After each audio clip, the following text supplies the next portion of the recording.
अस्सलामुअलैकुम काबिल कदर व्यूअर्स, इस वक्त मैं फेट कचहरी में मौजूद हूँ और यहाँ पर रिटायर्ड जनरल अमजद शुएब साहब का केस ज़ेर समात है। उन पर मुकदमा नंबर 150/23 थाना रमना में दर्ज किया गया है कि उन्होंने आवाम को हुकूमत के ख़िलाफ़ और इदारों के ख़िलाफ़ भड़काने की कोशिश की है, उकसाने की कोशिश की है और दफ़ात 353 और 505 लगाई गई हैं। तो दोस्तों, आज उन्हें पेश किया गया और पुलिस ने 7 दिन का रिमांड मांगा। उनकी तरफ से जो वकला साहिबान पेश हुए उसमें जनाब president Islamabad bar association Chaudhry Qaiser Imam और सीनियर वकील जनाब रियासत अली आज़ाद और जनाब बैरिस्टर कासिम वदूद साहब और उनके साथ साथ जनाब खालिद मुदस्सर अब्बासी साहब भी पेश हुए थे।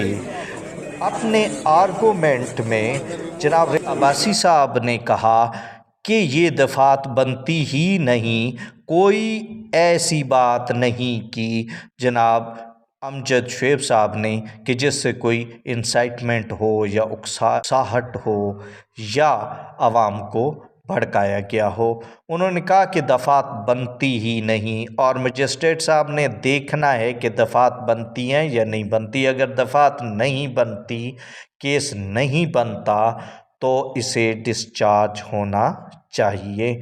तो दोस्तों, उसके अलावा जनाब चौधरी कैसर इमाम साहब ने कहा कि जो पुलिस कह रही है कि हमें पोलोग्राफिक टेस्ट करना है और दूसरे टेस्ट की भी बात उनकी, तो जब वो ख़ुद मान रहे हैं कि वो टीवी पे बैठे थे और उन्होंने ये बात की है, जब एक बात एडमिट हो जाती है, जब कोई तस्लीम कर लेता है, फिर तो ज़रूरत ही नहीं रहती कि आप जो है उसको टेस्ट करा के तो एडमिट करवाएं, क्योंकि एडमिटेड फैक्ट्स तो as it is admissible in evidence होते हैं। इसके अलावा जनाब अमजद शुएब साहब मुहिब्बे वतन हैं।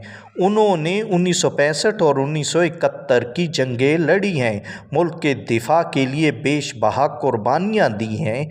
तो ऐसे में ये कहना कि उन्होंने किसी को भड़काने की कोशिश की, तो ऐसी कोई बात उन्होंने नहीं की। बैरिस्टर कासिम वदूद साहब आप दीदा हो गए।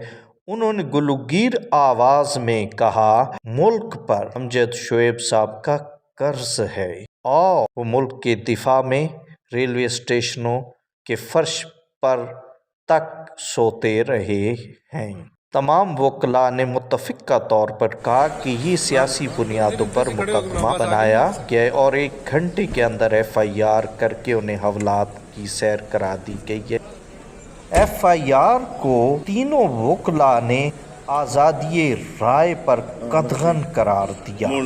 पुलिस ने 7 दिन का रिमांड मांगा था, लेकिन जज साहब ने रिड्यूस करके 3 दिन का रिमांड। अब दोस्तों, देखते हैं कि अमजद शुएब साहब के वकला क्रिमिनल रिवीजन लगाकर मजिस्ट्रेट साहब के 3 दिन के रिमांड के आर्डर को डिसाइड करवाते हैं या नहीं। इसके साथ ही सैफ सरोही को इजाज़त दीजिए।